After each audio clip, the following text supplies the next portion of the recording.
Is it true that the Prophet ﷺ did not have a shadow? No fly ever sat on him. There was a cloud always covering him when wherever he went, etc.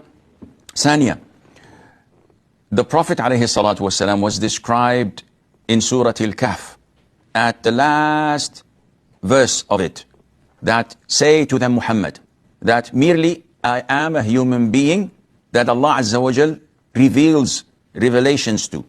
So this ayah proves, along with so many verses of the Quran, that the Prophet ﷺ is a human being.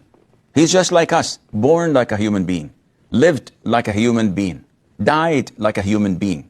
He was asked, ﷺ, and he replied, the angels were created from light, the jinn were created from fire, and the humans were created from what was described to you, that is clay.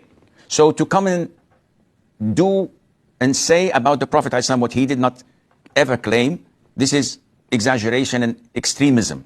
The Prophet said, ﷺ, warning his ummah, do not flatter me as the Christians flattered their prophet, Jesus, peace be upon him, Isa ibn Maryam. So the Prophet is telling us, do not exaggerate. Do not go to extreme flattering me, praising me, saying things about me that are not true. Now, why would anyone claim that the Prophet had no shadow, ﷺ, when he was a normal human being?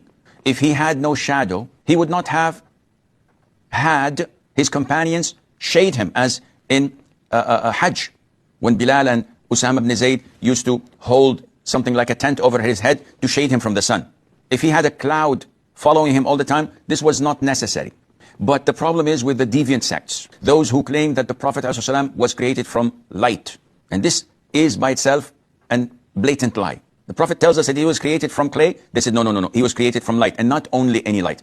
He was created from Allah's light. And this is blasphemous, because they're making Allah's attributes in such a fashion as if it is created. So those who claim that, when we say to them that the Prophet ﷺ was created from clay like all humans, they say, no, he was created from light.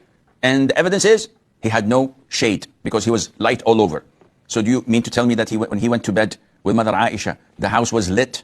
And we have numerous hadiths that prove that their houses were dark and they could not see at night.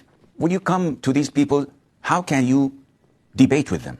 How can you talk to them if your references are invalid to them? They don't believe in the Quran or in the authentic Sunnah. They believe only in what their whims and desires dictate to them.